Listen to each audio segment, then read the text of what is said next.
자, 이제 국내 증시로 보겠습니다. 자, 두 번째 섹터 거래대금, 코스피, 코스닥 이렇게 순서대로 설명을 해주실 텐데 먼저 다음 페이지 거래대금 관련해 가지고 71조 원이라고요? 일단은 예수금이 아니고요. 네. 거래 대금인데요. 지금 아, 이제 뭐 지금 계속해서 이 어떻게 보면 수준 자체가 계속 올라가고 있고 네. 최고가를 경신하고 있는 상황인데 지금 이제 거래 대금 71조라고 얘기했고 또 이제 넥스트레이드 쪽에서도 29조 원이라고 하다 보니까 지금 이제 어떻게 보면 주식하는 사람들 입장에서 보면 거의 24시간 이제 주식하는 느낌입니다. 아, 이게 뭐 지금 넥스트레이드뿐만 아니라 정규 시장 같은 경우도 지금 뭐 7시 오픈한다는 얘기가 있는 상황이기 때문에 이 거래 대금을 최대한 지금 정부는 활용하기 위한 어떤 그래서 어쨌든지 받으려는. 네, 그런 부분이 있다라고 말씀드릴 수 있을 것 같고 네, 특히 네. 해외 주식 하다 보면 이제 6시 반 끝나고 바로 이제 7시부터 매매를 해야 되는 좀 그러한 좀 상황이 되지 않나 생각하는데 어쨌든 이 거래 대금 말씀드리는 이유가 유동성 베이스로 지금 시장은 움직인다라는 어떤 그런 측면을 말씀을 드려야 될 것 같고요. 그러다 보니까 뭐 우리가 흔히 말하는 증시에서 이 지금 숫자와 관련된 실적과 관련된 부분 플러스 유동성이 꺾이지 않는다라고 하면은 시장 자체는 계속해서 어떻게 보면 저점을 높여갈 수 있는 어떤 그런 흐름으로 네. 갈 수밖에 없다라고 말씀을 드려야 될 것 같습니다. 지금 파란색이 지금 어떻게 출렁이고 있는 거랑 주황색이랑 이 차이가 뭐죠? 살짝 일단 보자. 여기 이게 지금 보면 넥스트 네, 트레이드라고. 맞습니다. 넥스트레이드 자금이고 그다음에 이제 음. 전체 자금인데 음. 지금 이제 어떻게 보면은 9시부터 뭐 어떻게 보면 이제 시간 외까지 해서 네. 6시뿐만 아니라 이제는 넥스트레이드 시장까지도 다 포함을 지금 했을 거래 때. 대금 자체가 올라가고 있다고 생각하십니다. 자, 지금 테스타로사님께서는 배당금이 좋아요. 나이 들어서는 배당으로 가야죠라고 하셨고, 마이무스원님께서는 주식은 해외에서 세금이 없는 곳을 찾아야 합니다라고 하시는데 세금이 없는 곳이 있나요? 일단은 네. 이제 해외에서 계좌를 만들어서 네. 이제 매매를 하시면 일단 우리나라 세금은 피할 수 있죠. 네. 우리나라 세금 피할 수 네. 있다. 근데 해외에서는 세금. 해외 세금도 내겠죠. 그렇죠. 네. 네, 해외 근데 일단 세금 우리나라 최근에 보게 되면 네. 이런 문구가 좀 돌았던 것 같아요. 음. 이제 워낙 원달러 환율과 관련된 부분에서 좀 얘기가 좀 많다 보니까 지금 이제 뭐 지금 미래에셋이라든지 아니면 뭐 카카오 증권에서 봤을 때 이제 유사시에 강제로 해외 주식을 매도할 수 있다는 어떤 그런 경고 문구가 돌면서 사실 이제 우리나라 지금 증권사를 갖고 해외 투자를 하신 분들 좀 상당히 좀 이제 불안하셨던 것이 맞아요. 아니었나 생각을 하는데 그러다 보니까 해외 창구를 좀 많이 찾으시는 어떤 수요가 분명히 있으셨다라고 말씀드릴 수 있을 것 같고 근데 이제 우리가 말하는 뭐 JP모건이나 모건스탠리 같은 경우는 네. 개인 투자 어떤 계좌 자체가 좀 열리지 않는 상황이기 때문에 그러다 보니까 개인적으로 해외에서 주식할 수 있는 어떤 그런 지금 계좌 어떤 지금 증권사를 많이 찾는 네. 좀 그런 움직임은 분명히 있다 말씀드릴 수 있을 것 같습니다. 맞습니다. 코스피가 좋을수록 오히려 글로벌로 많이 떠나야 된다 이런 말씀을 하시는 분들도 있더라고요. 이게 언제까지 좋을지는 알 수 없는 거기 때문에 그래서 다들 비중을 잘 맞춰서 해주시면 좋을 것 같습니다. 중국 주식은 왜 안 구매하죠?라고 하시는데 중국 주식은 저희 방송에서 많이 다루진 않긴 하는데 네. 이유가 뭐라고 생각하세요? 우리나라 사람들이? 저는 이제 중국 저희 이제 제 주변에 보면 이제 중국 주식을 전문적으로 잘 하시는 분들이 좀 네. 계신데요. 그리고 이제 뭐 지금 제가 말씀드렸던 뭐 휴머노이드부터 시작해서 중국도 기술력이 상당하다라고 좀 생각이 듭니다. 다만 이제 개인적으로 중국은 정부의 규제가 상당한 좀 그러한 제가 볼 때는 나라다 보니까 불안정하다. 네. 그러니까 어떻게 보면은 시장 상황이 지금 정부의 어떤 입김에 좀 확확 바뀔 수 있다라는 그렇죠. 측면에서 봤을 때 이제 이 선호도인 것 같아요. 그러다 보니까 중국 주식을 막연하게 좀 무서워하시는 분들도 있다라고 좀 말씀드릴 수 있을 것 같고 굳이 미국과 우리나라가 이렇게 시장이 좋은데 중국까지 할 필요 있을까라는 그렇게 생각하시는 분들도 있는데 저는 뭐 중국 주식도 상당히 좀 제가 볼 때는 업사이드는 높다라고 좀 말씀드릴 수 있을 것 같은데 지금 미국과 지금 뭐 우리나라 공부하기도 바쁘다. 맞아요. 네. 미국장 일단 개수가 너무 많고 네. 그리고 지금 세계 테크를 주도하고 있는 주들은 사실 미국이 많기 때문에 그런 부분들 체크를 해주시면 될 것 같습니다. 중국 관련해가지고 주식 관심 있으시면 중국도 한번 공부하셔서 투자해 보시는 것도, 그리고 투자하시고 나서 수익 보셨으면 댓글도 많이 달아주시면 저희도 공부하겠습니다. 우리 임줄렐라님께서 역시 미국장이죠. 앞으로도 뭐 제가 죽어서도라고 같이 해주셨는데 미국장이 조금 더 재밌죠. 그리고 약간 그런 측면이 있는 것 지금 같아요. 전 세계에 제가 볼 때는 그 미국 시장에서 지금 들어가는 돈이 가장 큰 상황이죠. 그리고 혹시 이제 어제 이제 이 다보스 포럼에서 트럼프 대통령이 연설을 하는 걸 좀 보셨는지 모르겠는데요. 네. 확실히 미국이 특히 트럼프 대통령이 연설하는 걸 들어보면 일단 말은 상당히 과격하게 합니다만 네. 사실 이렇게 보면 다 팩트가 맞다라고 생각이 들고 있고 미국의 경제 상황이라든지 어떤 이런 산업의 크기를 보면 EU를 압도합니다. 아. 그러니까 거의 이제 미국, 중국 거의 탑2로 간다라고 보시면 될 것 같고 제가 볼 때 미국의 EU가 눈에 찰까 모르겠어요. 아. 예, 그런 측면에서 보게 된다고 하면 미국은 확실하게 자금력을 바탕으로 지금 뭐 지금 올 작년 4분기도 지금 성장률이 뭐 4에서 5%까지 나온다고 하니까 그렇게 큰 나라가 그렇게 성장을 한다? 그래서 그런 측면에서 보게 되면 미국 시장의 어떤 매력도는 계속 올라가고 있지 않나 생각합니다. 맞습니다. 자, 세아베스틸주 스페이스X 수혜주 알려줘요라고 하시네요. 스페이스X 수혜주 이따 아까 저희가 설명드렸던 그 해외 주식 위주로 네네. 봐주시면 일단 그것부터 먼저 봐주시면 될 것 같고요. 저희가 국내 증시 관련해가지고 코스피랑 코스닥 설명을 해주실 거라서 그 부분으로 넘어가도록 하겠습니다. 한번 차트 뒤에 띄워주시면 코스피가 어제 5,000피를 돌파를 했고 이제 네. 6,000피 갈 거다. 또 7,000피 얘기까지 나오는데 네. 이제 궁금한 게 이게 현실성이 있나요? 일단은 지금 오늘은 좀 음. 코스닥이 어떻게 보면 좀 불을 뿜긴 했습니다만 그렇죠.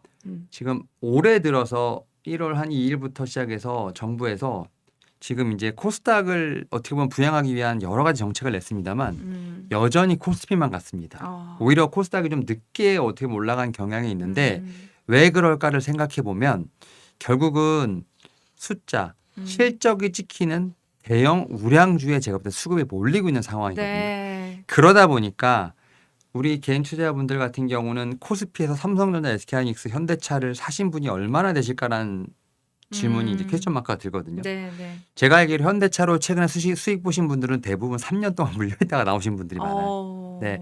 최근에 현대차를 뭐 전문가나 어떤 이런 주의 권유로 사신 분들도 계시겠지만 네. 대부분 현대차로 수익을 보신 분들은 제주에 있는 분들은 대부분 오랜 기다림 끝에 나오신 분들이 많아요. 예. 그러다 보니까 코스피가 올라간다 하더라도 어떻게 보면 내 계좌는 소외되는. 그래서 오늘 좀 코스닥이 올라간 것에 대한 어떤 안도감이 좀 있는 상황인데 그러다 보니까 결국은 이제 코스피가 올라가는 어떤 이유가 이 숫자와 관련된 뭐 반도체, 자동차 일부 업종들에만 좀 많이 몰려 있는 상황이고 네. 제가 볼 때는 이 흐름은 올해 내내 계속 갈 거라고 생각을 하는 상황인데 이제 7,000포인트까지는 잘 모르겠고요. 네. 일단은 올해 우리나라 6월에 지방선거 있죠. 그렇죠. 그러면 이제 정부가 어떻게 하시는지 봐야 됩니다. 일단은 지금 작년 9월에 올해 예산이 지금 책정이 됐잖아요. 네, 네. 근데 800조가 넘는 이제 슈퍼 예산. 그리고 이제 뭐 지금 중앙뿐만 아니라 지방 쪽에서도 지금 상당히 많은 돈이 풀릴 겁니다. 네. 특히 이제 소비 쿠폰 형태로 많이 풀릴 걸로 보이는데 이런 부분들이 과연 이제 증시에 얼마큼 들어가는지에 대한 부분도 체크를 해봐야겠습니다만 결국 이제 돈이 내수에 많이 풀린다는 건 결국 유동성이 많아진다는 거고 네. 그런 부분들은 결국 증시를 단기적으로 올리는데 효과는 분명히 있다. 네, 생각합니다. 6월 지방선거를 앞두고 사실 정부가 많은 이야기들을 하고 있는데 네. 사실 코스피 특위라는 것들도 많이 만들었었거든요. 5천 특위, 5,000피 특위가 만들었는데 5,000이 달성이 됐으니 이제 6,000 특위를 만들어야 되는 거 아니냐, 네. 7,000 특위를 만들어야 하는 거 아니냐 이런 이야기가 나올 만큼 정부가 확실한 코스피 부양에 대한 의지는 가지고 있다라는 생각이 드는데 또 이제 그와 반면에 코스피가 코스피를 견인하고 있는 기업들이 네. 크게 한 세 가지 기업 정도, 특히 네. 이제 삼성전자, SK하이닉스, 현대차 이렇게 네. 크게 이끌고 있고 네. 또 그 외에 이제 두빌이라든지 원전 관련된 주라든지 음. 조금 다른 큰 굵직굵직한 기업들, 또 현대건설도 최근에 오르고는 있지만 아무래도 대형주들이 이끌고 있다라고 말씀을 해주신 만큼 이런 부분들이 나중에는 오히려 고꾸라질 때, 특히 반도체 슈퍼사이클이 끝날 때는 네. 확 다 같이 떨어지는 거 아니야? 이런 좀 불안도 있긴 하더라고요. 그래가지고 많이 뽑는 것 같기도 해요, 사람들이. 일단은 말씀하셨던 것처럼 삼성전자, SK하이닉스 뭐 이제 말씀하셨던 현대차, 뭐 음. 두산에너빌리티 같은 어떻게 보면 시가총액 상위 종목들 같은 네. 경우가 횡보를 하면서 지수를 좀 어느 정도 받쳐주면 밑에서 음. 어떻게 보면 상당히 순환매가 강하게 나오는데 아. 이 회사들 같은 경우가 뭐 숫자가 꺾인다던가 아니면 이제 유동성이 꺾이게 되면 네. 확실히 말씀하셨던 것처럼 지수 자체는 출렁일 수 있다라고 좀 어. 생각을 하는데 그런 상황에서 결국은 이제 정부가 얼마큼까지 이 지수를 올리기 위한 노력을 할 것이냐라고 생각을 했을 때 네. 저는 일단은 올 상반기가 일단 한번 고비가 오지 않을까 생각을 합니다. 그래서 지금 이제 지방선거를 앞두고 어쨌든 지금 풀려가는 상황에서 네. 지금 사회적으로 반대 여론도 상당히 많다라고 생각이 들고 있고요. 음. 그리고 이제 이런 생각도 드실 거예요. 아니 돈이 풀리긴 풀리는데 왜 내 주머니에는 돈이 없을까? 이런 생각하시는 분도 네. 많지 않을까요? 사실 저희가 이제 가끔 영상을 올리면 댓글에 이렇게 달리거든요. 네. 코스피 5천이면 뭐하냐? 내 지갑에 돈이 없는데. 아 그렇죠. 네, 바로 이겁니다. 저도 마찬가지고요. 네. 뭐 우리 시청자분들도 많이 공감하실 것 같아요. 네, 그러다 보니까 네.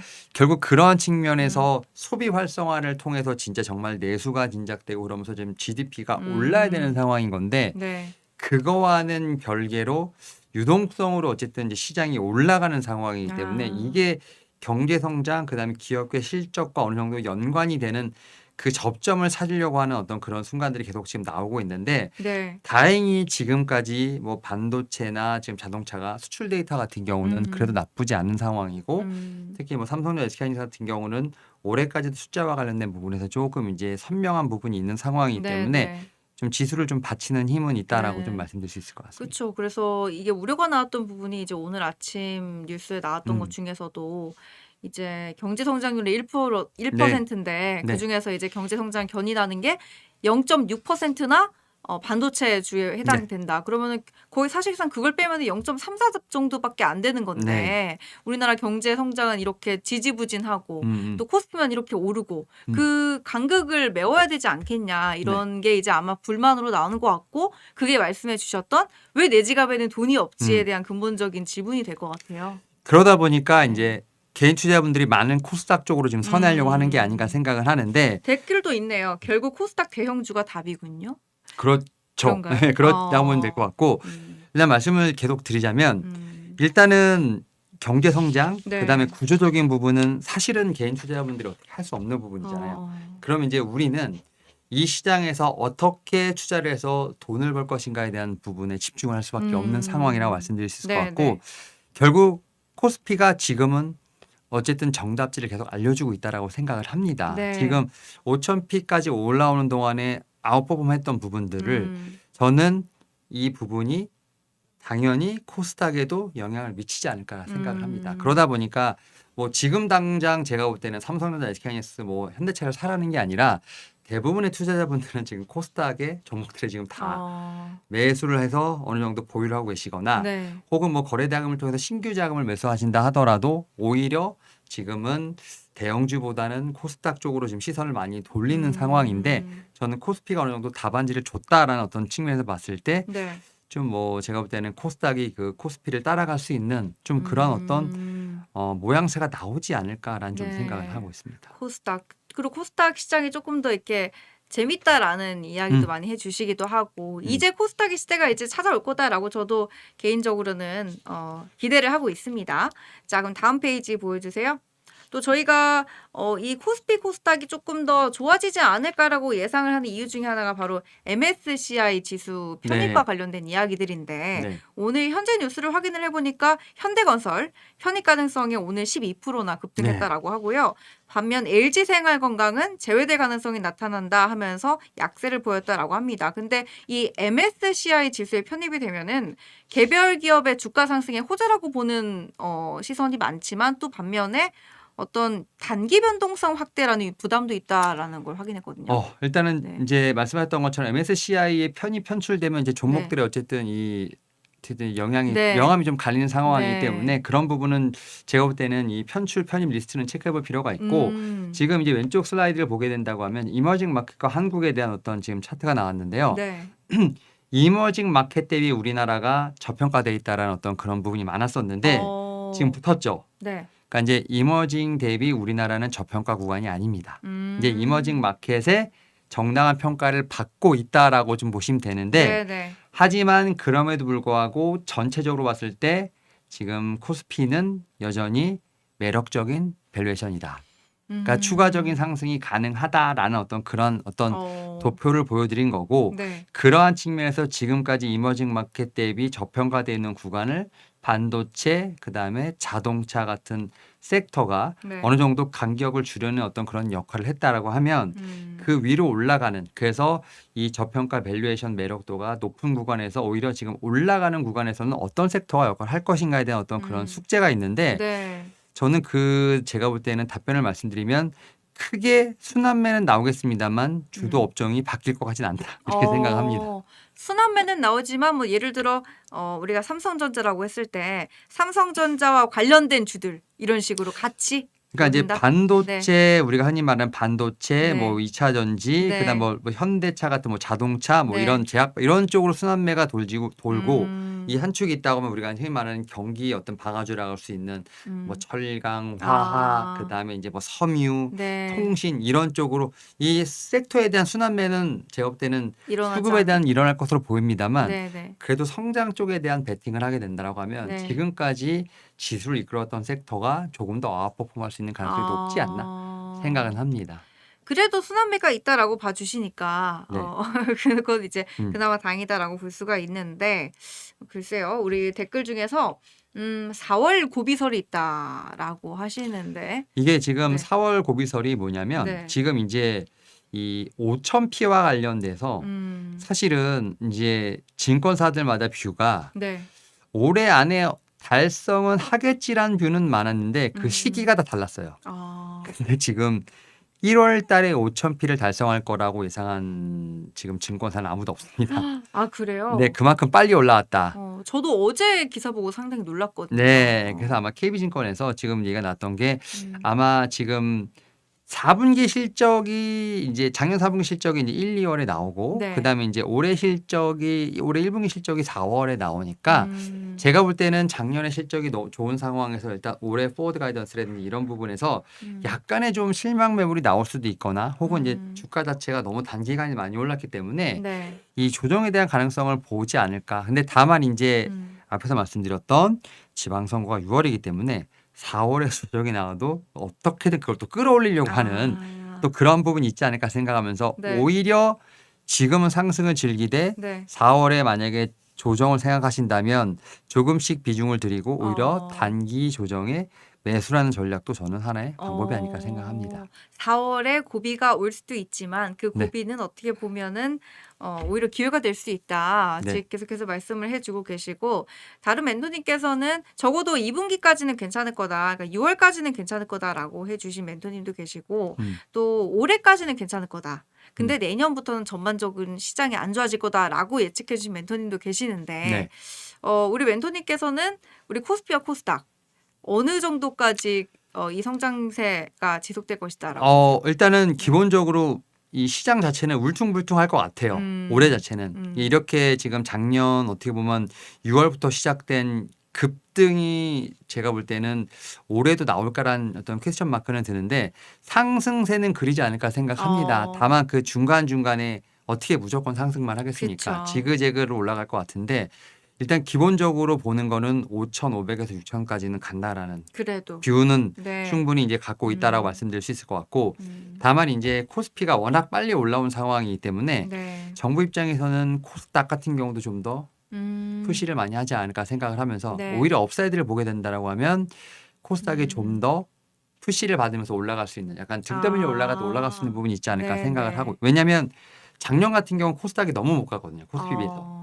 근데 지금 개인 투자자분들 벌매 소리가 조금씩 나오고 있는 상황이기 그쵸. 때문에 오히려 코스닥을 좀 더 등대미는 어떤 그런 어. 상황이 나오지 않을까 생각하면서 오히려 저는 코스닥 같은 경우 지금 음. 이제 아직 1000이 안 됐잖아요. 네. 한 1300, 400까지는 오히려 갈 수 있지 않을까라는 생각을 하면서 음. 오히려 코스닥의 어떤 업사이드를 좀 더 높게 본다 생각하고 음. 있습니다. 네. 자, 다음 페이지 보여주세요. 자, 그렇게 해서 지금 디램과 낸드 플래시 관련해가지고 아까 반도체 얘기 잠깐 했었는데 최근에 이제 메모리 반도체 동향과 전망과 관련된 이야기가 많이 나오잖아요. 네. 근데 특히 디램의 풍기 현상. 요즘에 네. 노트북도 비싸지고 네, 뭐 맞습니다. 핸드폰도 이제 비싸진다고 하고 맞습니다. 그러니까 우리의 삶에 있어서도 굉장히 크게 드러나고 있는데 지금 나와주신 그래프 간단하게 설명 부탁드립니다. 이게 지금 보면 네. 디램의 지금 레빈이라고 하는 디램 매출과 관련된 부분에 있어서 네. 보면 뭐 낸드도 그렇고 음. 2026년, 2027년 다 성장하잖아요. 네, 네. 근데 이제 YOY 그로스를 보게 되면 음. 2026년을 정점으로 해서 2027년에 꺾입니다.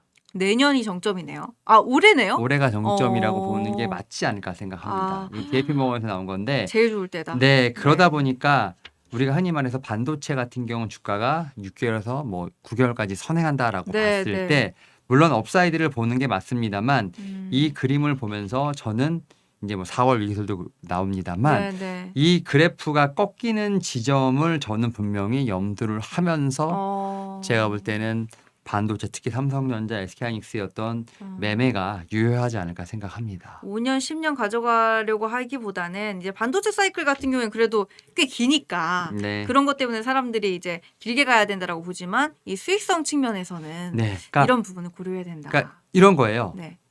주가는 우리가 흔히 말해서 네. 작년 대비 얼마나 성장했느냐, 뭐 분기 대비 얼마나 성장했느냐 이게 아니고요. 시장에서는 네. 기대치보다 예상치보다 얼마나 더 아. 성장했냐 이걸 보기 때문에 그렇죠. 그런 측면에서 만약에 컨센서스가 조금씩 낮아졌으면 모르겠습니다만 워낙 이제 계속 올라가는 상황이기 때문에 살짝만 꺾여도 제가 볼 때는 주가 자체는 조금 민감하게 반응할 수 있다는 점. 네. 그 부분을 저는 미리 좀 말씀을 드릴 수 있을 것 우리 같습니다. 문서진 멘토님께서 하셨던 말씀이 떠오르네요. 맨날 전교 1등 하던 애가 갑자기 이제 하나 틀려서 전교 2등하면 얼마나 억울하게. 아, 그렇죠. 약간 그런 느낌인 거예요. 그런 느낌이라고 보시면 됩니다. 그래서 네. 낸드와 지금 디램 같은 경우 네. 지금 이거에 관련돼서 삼성, SK하이닉스 숫자 많이 지킬 겁니다. 어. 근데 이 성장률 자체가 네. 제가 볼 때는 작년, 올해, 내년 다를 것이다. 그 부분을 좀 체크해 보시면 될 것 같습니다. 네. 아이가 이제 크는 속도도 약간 비슷하잖아요. 네, 우리 대형주일수록 사실 조금 무겁게 올라가는 것도 경향인데 지금 반도체 슈퍼사이클이 겹치다 보니까 또 너무 파죽 시세로 올라가고 있다 이런 부분도 함께 염두에 두시고 낸드도 마찬가지인가요? 낸드도 마찬가지입니다. 그러네요. 지금 올해 이후에 다 성장률은 조금씩 꺾인다. 그래서 지금 파이는 크고 있습니다만 성장률 자체가 좀 꺾이는 상황이기 때문에 어떻게 보면 이제 우리가 흔히 말하는 메모리 사이클, 낸드 사이클 뭐 2년 주기로 온다고 하는데 그 부분이 조금 맞지 않나라는 좀 생각을 하면서 지금 삼성전자, SK하이닉스 지금 보유하신 분들은 더 가져가시는 게 맞습니다만 네.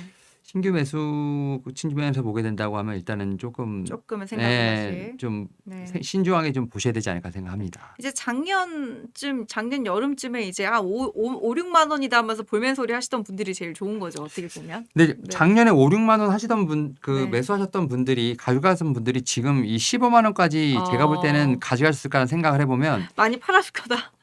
대부분 다 10만 원 이전에 팔았을 거라 생각하십니다. 왜냐하면 네. 10만 원에서 상당히 좀 큰 조정이 있었고요. 그러면서 좀 많이 횡보하다 보니까 그 삼성전자를 보유하셨던 분들, 뭐 현대차를 보유하셨던 분들 대부분은 네. 본점은 팔아야지. 그런 그런 게 너무 강하셨던 분들이기 때문에 아마 쉽사리 10만 원대 뭐 지금 이제 삼성전자 조정이 나왔을 때 다시 들어가지 못하셨을 가능성이 높다 생각합니다. 맞습니다. 지금 10만 전자 갔을 때 엄청 크게 뉴스가 났던 게 지금 생각이 나는데 네. 지금은 뭐 20만 전자 이런 얘기도 나오고 있으니까 네. 참 알 수가 없는 것 같습니다. 자, 다음 페이지 보여주세요. 자, 이제 HBM 관련해가지고 제가 오른쪽 그래프를 보고 이제 상당히 충격을 받았는데 네. 마이크론의 비중이 점점 커지고 네. 좀 우리 기업의 비중이 조금씩 작아지는 두려운 네. 패턴이 나왔더라고요. 이게 제가 볼 때는 네. 이 마이크론 같은 경우가 네. 확실히 제가 볼 때는 좀 미국의 수혜를 좀 많이 받는다. 아, 사실 저는 이제 마이크론의 어떤 뭐 주가의 흐름 이런 네. 거 보면서 느끼는 게 뭐냐면 얘는 그냥 미국 회사니까 올라가는 거지라는 생각을 많이 하거든요. 지금 이제 메모리 쪽에 뭐 3-2B라고 하면 삼성전자, SK하이닉스 그다음에 마이크론, 뭐 낸드 쪽 같은 경우는 삼성전자, SK하이닉스 같은 거의 대부분 지금 잡고 있는 상황에서 오히려 지금 마이크론은 미국 회사이기 때문에 밸류에이션 높게 받았던 부분들. 하지만 이제 다 올라가다 보니까 네. 이제는 밸류에이션에 대한 어떤 보다는 누가 더 많은 마켓셔를 가져가냐는 부분이 있는데 네. 지금 저는 이제 말씀하셨던 마이크론에 제가 볼 때는 쉐어가 올라가는 부분도 있습니다만 다른 말로 하면 지금 삼성전자가 어떻게 보면은 2025년에 상당히 못했던 게 네. 6년, 7년에 그래도 올라간다는 거. 어. SK하이닉스의 비율이 조금 줄어든다는 거. 이것도 그러네요. 보셔야 됩니다. 그 작년에 이제 SK하이닉스에 해였고 올해는 삼성전자에 해다 뭐 이런 얘기가 많이 나오는데 요즘에 진짜 많은 멘토님들께서도 SK하이닉스의 언급을 많이 안 하시더라고요. 왜냐하면 네. SK하이닉스 같은 경우는 정확히 말하면 정말 이제 반도체 회사입니다.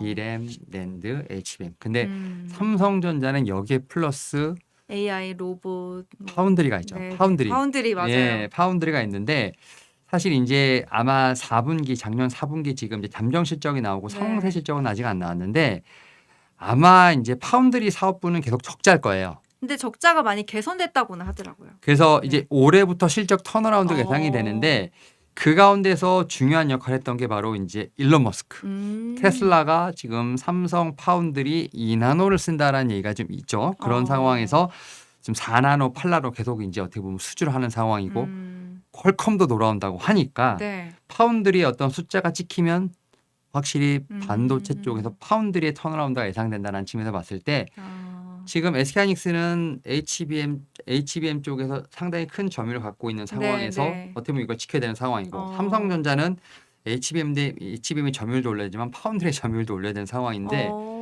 올해 저는 삼성전자 약진이 좀 나오지 않을까라는 좀 네. 생각을 하면서 그래서 이제 대부분의 전문가분들이 삼성전자를 좀 더 탑픽으로 보고 있지 않나 생각합니다. 삼성전자 지금 메모리에서도 지금 크게 잘 하고 있고 또 비메모리 부분에서도 계속해서 개선을 하고 있는 모습을 보이고 있다. 그래서 TSMC를 따라잡지는 못하겠지만 TSMC의 그 비중을 조금이라도 먹으면 또 그게 TSMC는 참 제가 TSMC 최근에 네. 지금 이제 실적을 봤는데 네. 지금 뭐 매출 영업이익이 거의 뭐 60% 이렇게 나오는 것 같아요. 50몇 프로 60%라고 하는데 말이 되는 거의 이제 엔비디아랑 TSMC랑 거의 손잡고 가거든요. 그래서 제가 볼 때는 TSMC의 아성을 깨려면 네. 좀 시간이 걸린다. 특히 지금 최근에 TSMC는 지금 미국과 대만이 관세 협정하는 데서도 지금 TSMC 때문에 미국이 TSMC로 인해서 대만에서 수입하는 반도체를 무관세를 해주겠다는 얘기가 나올 정도로 그만큼 이제 파워가 막강합니다. 그리고 TSMC가 팹을 미국에 더 많이 짓겠다라는 얘기를 했다는 것 자체는 네. 뭐 거의 뭐 현금이 지금 현금 창출 능력이 어마어마하다는 생각이 들고 있고요.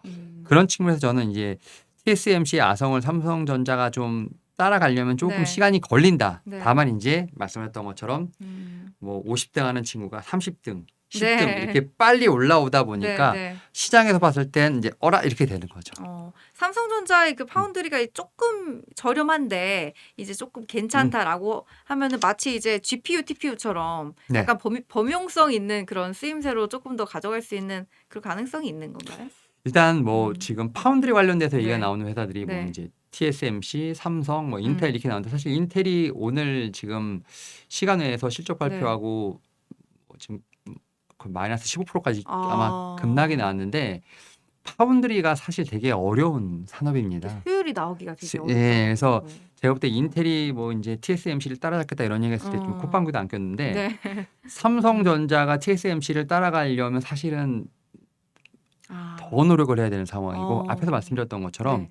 지금 반도체부터 시작해서 여러 공장에 대한 어떤 지금 어떻게 보면 이제 투자를 하고 있는데 이게 미국도 해야 되고 한국도 해야 되고 사실 그렇게 자금이 풍부하지 않은 상황에서 또 이제 파운드리 관련된 거 말씀하셨던 것처럼 지금 점점 미세 공단으로 가잖아요. 네. 지금 뭐 3나노 지금 TSMC 2나노까지 가는 상황에서 저는 일단은 계속 삼성전자의 전략이 일단 8나노, 7나노, 5나노 아직은 이제 TSMC가 너무 선단 공정에 앞서 있다 보니까 그걸 따라가기보다는 일단 밑에서부터 좀 이제 수율이 조금 잘 나오는 하지만 좀 미세도가 조금은 떨어지는 그래서 그런 쪽으로부터 이제 조금씩은 네. 고객을 찾아오면서 저는 그런 어떤 방식으로 지금 가지 않나 생각을 하는데 네. 마지막엔 2나노, 1나노에서 만나지 않을까라는 생각을 합니다. 네. 그렇게 되면은 너무 더할 나위 없이 좋겠죠. 음.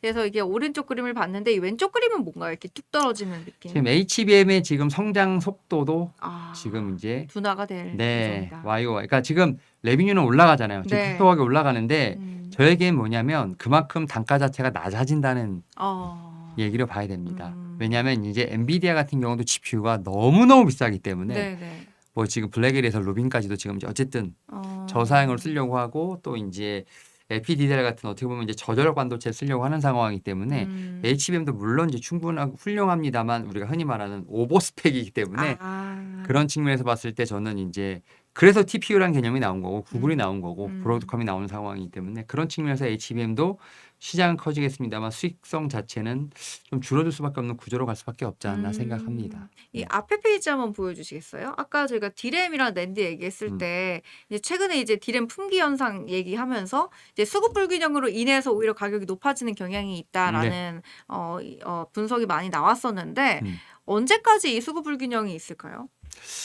일단 뭐 지금 얘기로는 2026년, 2027년 뭐 2년 정도 제가 볼 때는 수급 불균형 현상이 있지 않을까라는 얘기를 합니다. 네. 왜냐하면 지금 삼성전자, SK하이닉스 같은 경우 뭐 혹시 보셨는지 모르겠는데 네. 이제 공문을 보내서 가격 다 올립니다. 이제 합니다. 네. 그리고 계약도 약간 연단위 이렇게 어. 합니다. 근데 그 얘기인즉슨 이미 다 어느 정도 계약이 끝난 상황이면 더 이상 제가 볼 때는 공급 자체가 없는 상황으로 갈 수밖에 없는 상황이거든요. 그런 측면에서 봤을 때 저는 이러한 현상이 뭐 한 2, 3년 정도 더 갈 수도 있다라는 측면이 있습니다만 시장에서는 또 방법을 찾지 않을까라는 생각을 하기 때문에 이 상황이 계속 지속될 거라 생각은 하지 않습니다. 자, 우리 최재영님께서 삼성 파운드리 올해는 실적 날 거라고 본대요. 4나노.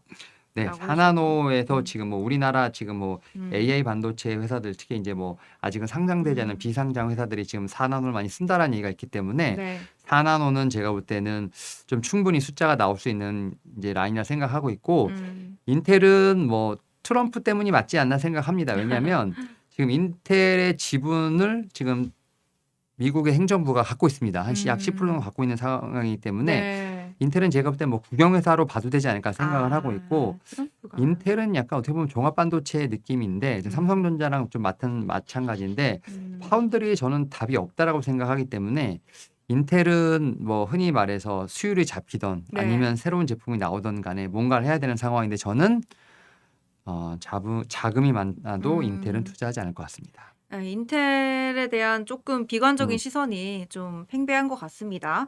테스타로사님께서는 크루셜 메모리 마이크론에서 만들었었는데 더 이상 안 만든다라고 했습니다. 라고 하시네요. 음. 크루셜 메모리.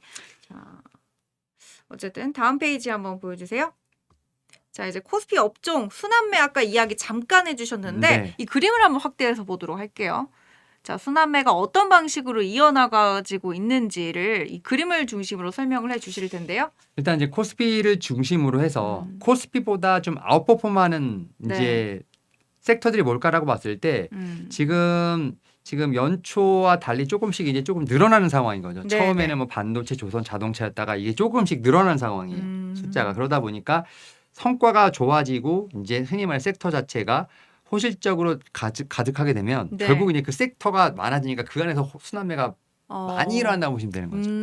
하지만 이제 앞에서 말씀드렸던 것처럼 반도체, 조선, 자동차, 뭐 건강 관리는 어쨌든 헬스케어 쪽에서 네, 바이오도 네. 하겠습니다만 다르게 좋아지는 섹터까지도 제가 볼 때는 이게 손이 갈까라는 생각은 해봐야 되지 않을까. 그래서 순환매 차원으로 보되 그 수급 자체는 기관이나 외국인이 만들어내는 수급으로 봤을 때 개인 투자자분들이 다른 섹터까지 볼 수 있을까? 저는 이제 그러한 퀘스천은 분명히 있다. 다만 이런 순환매는 분명히 나올 거다라고 생각을 하는 거죠. 밑에 이제 그림이랑 같이 이어져서 보겠습니다. 네. 지금 이제 요거는 뭐냐면 지금 이제 이 외국인과 기관이 지금 계속해서 매수하는 어떤 그림이라고 봐야 되는데 네.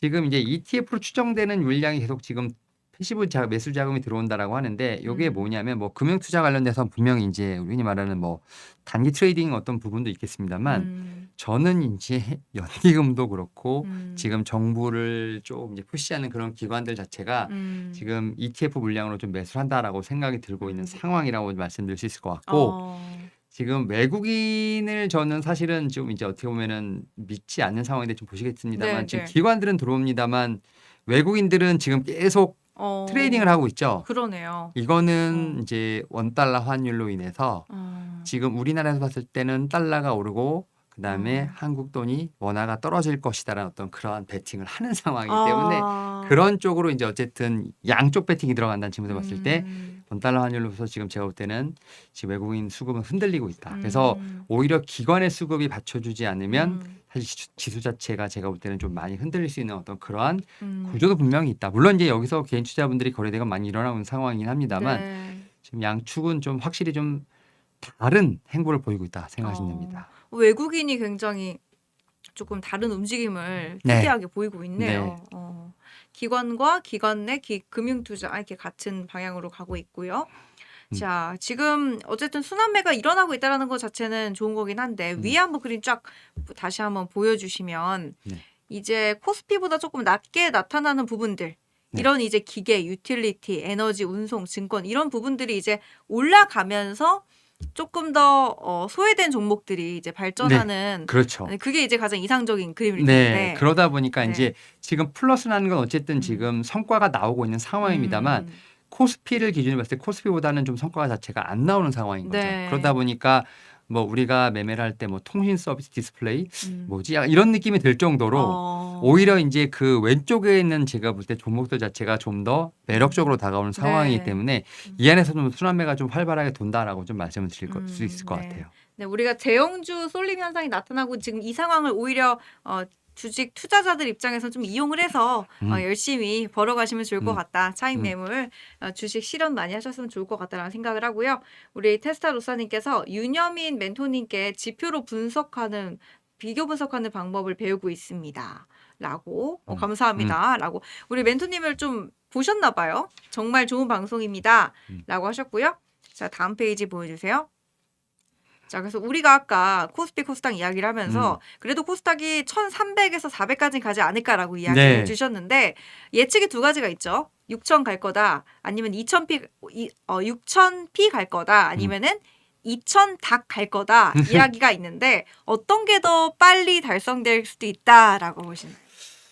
저는 네. 일단은 코스피보다는 앞에서 말씀드렸던 코스닥 코스닥. 자체가 좀 더 아웃퍼폼할 가능성이 높다. 이거는 정부 방침 때문에 그렇다라고 생각이 들고 네네. 있고 확실히 이제 거래 대금 자체가 많이 늘어났다고 제가 앞에서 말씀드렸잖아요. 네네. 근데 개인 투자분들은 아직까지는 물론 이제 대형주 음. 특히 이제 50대 이상 분들 뭐 배당주 말씀하셨습니다만 삼성전 네. SK하이닉스 현대차 많이 가지고 계신 분들도 있겠습니다만 최근에 MZ 세대들 같은 경우 특히 이제 이 비트코인을 하셨던 분들 같은 경우는 좀 더 코스닥 좀 더 이렇게 네. 좀 다이내믹한 트레이닝을 좀 네. 원하시는 상황이 그죠. 많기 때문에 그런 측면에서 코스닥 자체가 제가 볼 때 좀 더 매력이 있지 않을까. 여기 또 정부 어떤 좀 방침이 좀 더해지게 된다고 하면 그쵸.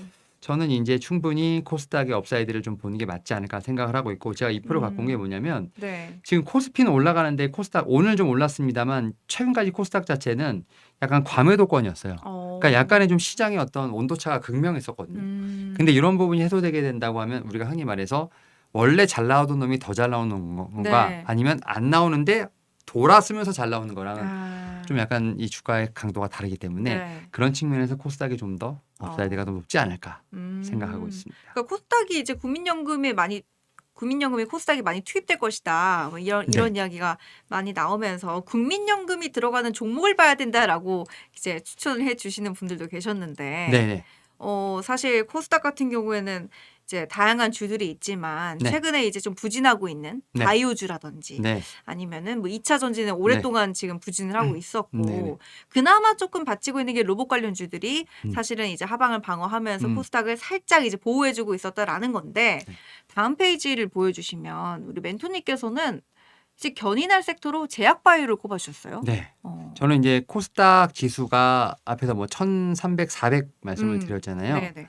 그러면 이제 코스닥 시가총액 상위 종목을 좀 봐야 되지 않나 생각을 하는데 지금 이제 제가 제약바이오 섹터를 갖고 온 게 네. 코스닥 시가총액 상위 종목을 이렇게 딱 펴놓고 보면 뭐 알테오제는 일단은 뭐 코스피로 간다라고 하더라도 한 번만 이렇게 확대해서 이름만 쫙 보여주세요. 네. 네.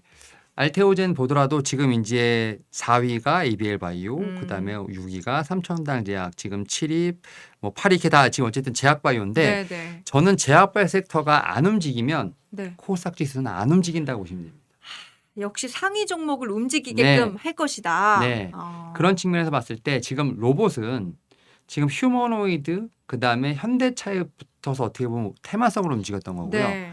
휴머노이드는 양산이 빨라야 음. 2028년, 9년. 음. 그러니까 저는 숫자가 100% 난다. 네. 이런 거는 아직은 시기상조. 그러니까 약간 테마성으로 움직이는 게 맞다라고 생각이 들고 네. 있고 2차 전지는 지금 턴어라운드가 됐습니다만 사실 좀 많이 쉬었죠.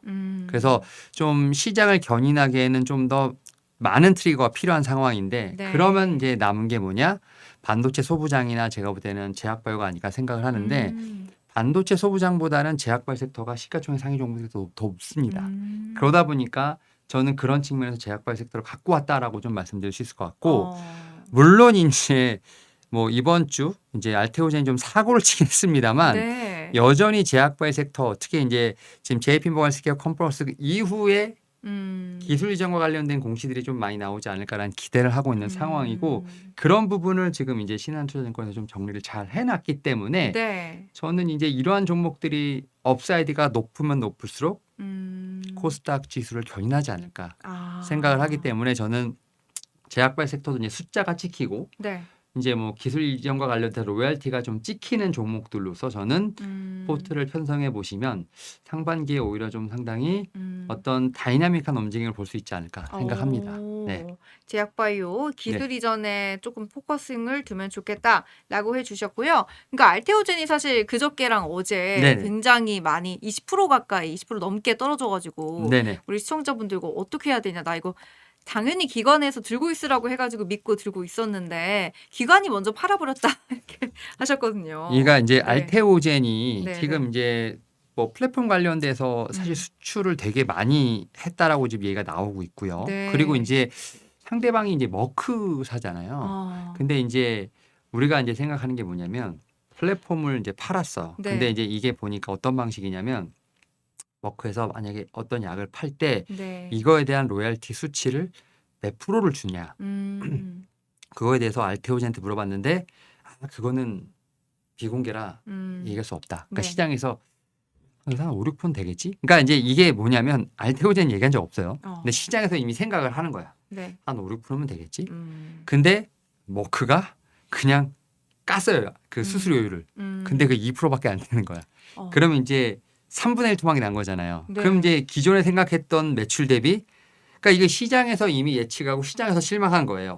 알테오젠 아무 얘기 없었습니다만 네. 앞에서 말씀드렸던 거죠. 그러다 보니까 모든 전망치에 부합하느냐 안 하느냐가 상당히 중요할 것 같은데 이제 알테오젠을 가지신 분들은 상당히 이제 머리가 아프실 거예요. 아 이제 숫자는 나왔어. 근데 생각하는 것보다 안 좋은 것 같아. 그럼 여기서 새로운 추가적인 어떤 기술 수출이 나오느냐 네. 혹은 뭐 제가 볼 때는 지금 이제 향후에 어떤 플랫폼을 파는 어떤 로열티 관련된 부분에서 아무래도 2%는 처음이긴 합니다만 이제는 더 올라갈 수 있지 않을까 뭐 이런 것들이 계속 확인되고 더 많은 어쨌든 수출이 나오게 된다고 하면 네. 주가 자체는 오히려 제가 볼 때는 예년의 어떤 레벨을 회복할 수 있는 그런 가능성은 있지만 이렇게까지 제가 볼 때는 떨어진 어떤 그런 이 흐름을 바로 만회할 수 있지 않을까라는 좀 생각은 하는데 근데 제가 이제 요거를 좀 제가 이제 뭐 차트를 그렇게 좋아하는 편은 아닌데 네. 제가 좀 말씀을 드리면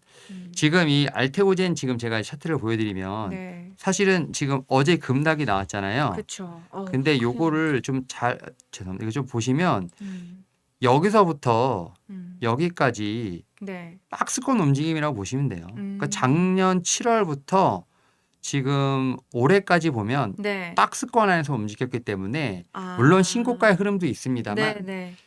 그러다 보니까 이제 제약바이오 섹터 특히 어떻게 보면 다이나믹한 어떤 종목을 좋아하시는 분들은 알테오젠이 이렇게 자리를 지키는 동안에 50일 신고가 종목들이 상당히 많이 나왔거든요. 그래서 오히려 저는 이 박스권 안에서 다시 한번 알테오젠에 행복할 수 있는 가능성이 많다라고 생각이 들고 있고 추가적인 기술 이전이 나오게 된다라고 하면 오히려 조금씩은 좀 비중을 줄이면서 나오면서 오히려 좀 밑에 따낸 종목들을 좀 앞에 제가 이제 보여드렸던 네. 그런 종목들로 가시는 게 어떨까? 저는 이제 알테오젠이 안 올라간다는 생각보다는 오히려 좀 제약바이오 섹터의 1등이다 보니까 이제 주가 자체의 어떤 흐름 자체가 막 아. 다이나믹하게 이제 음. 한다기보다는 조금은 시간이 걸리지 않을까 생각을 한다. 음. 뭐 이렇게 좀 말씀을 드려야 될 것 같아요. 그러니까 우리가 봤을 때 그냥 급락인 것처럼 보이지만 차트를 좀 이렇게 넓게 넓혀서 봤을 때는 그냥 박스권 안에서 행보하고 있다. 박스권 안에서 이제 움직이고 있는 거다라고 네. 가지고 계신 거고. 근데 알테오젠이 이제 코스닥에서 코스피로 넘어가게 되면은 조금 네. 성격이 좀 달라질까요?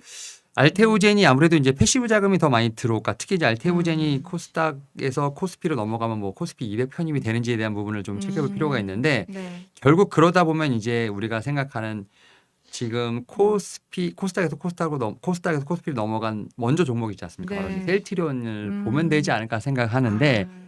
약간의 결은 다릅니다만 네. 제가 볼 때는 그런 측면에서 약간 대형주 형식으로 움직일 수 있는 음. 삼성바이오로직스, 셀트리온 이렇게 움직일 수 있는 상황이기 때문에 오히려 그런 측면에서 보면 앞에서 말씀드렸던 시가총액 알테오젠 1위를 뺀 나머지 종목들의 싸움이 코스닥에서는 상당히 강하게 일어나지 않을까. 그러면서 이제 제가 말씀드렸던 뭐 ABL 바이오라든지 뭐 이제 여기 이제 보면 HBL도 있고 네. HLB도 있고 삼천당 제약, 뭐 리가켄 어. 바이오 이런 종목들이 아마 이제 이 제가 볼 때는 음. 상위권을 올라가기 위한 좀 그런 음. 어떤 노력을 하지 않을까 생각합니다. 이 삼천당 제약이 그나마 조금 최근에 다 떨어졌는데 삼천당만 좀 오르는 그런 추세가 있었더라고요. 이게 삼천당 제약이 올랐던 거는 네. 결국 이제 지금 제약 바이오에도 키워드가 있는데요. 작년부터 가장 핫한 키워드는 이제 비만약. 네, 그렇죠. 비만이기 때문에 네. 지금 삼천당 제약이 지금 좀 계약 공시를 통해서 보면 결국 비만이거든요. 지금 이제 미국에서도 보게 되면 비만하면 이 노보노디스크, 네. 일라릴리가 투톱이지 않습니까? 네, 네. 근데 이제 노보노디스크가 이제 지난주인가 지지난주에 이제 먹는 경구용 이제 비만약을 출시를 했잖아요. 네. 근데 여기서 보면 이제 새로운 좀 특이점이 발견됐는데 이제 지금까지는 주사제로 맞던 사람이 이제 먹는 약이 나왔으니까 먹는 약으로 넘어가지 않을까? 그래서 기존의 어떤 수요가 이동하지 않을까라는 생각을 했는데 네. 신규 수요가 창출되는 것을 목도했습니다. 처방전의 수가 상당히 늘어나는 거 보면서 주사를 무서워하시는 분들, 살을 빼고 싶었습니다만 주사를 무서워하시는 분들이 네. 아, 꽤 많았구나. 예, 이제 네. 알약으로 복용하는데 네. 아, 그래? 이렇게 되면서 어.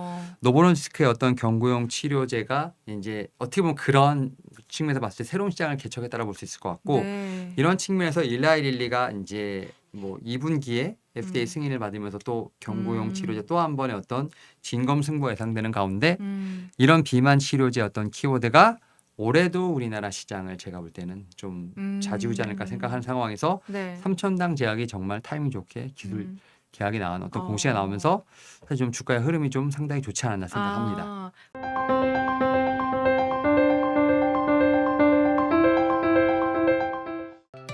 다른 영상도 즐기시려면 구독 버튼을 꼭 눌러주세요.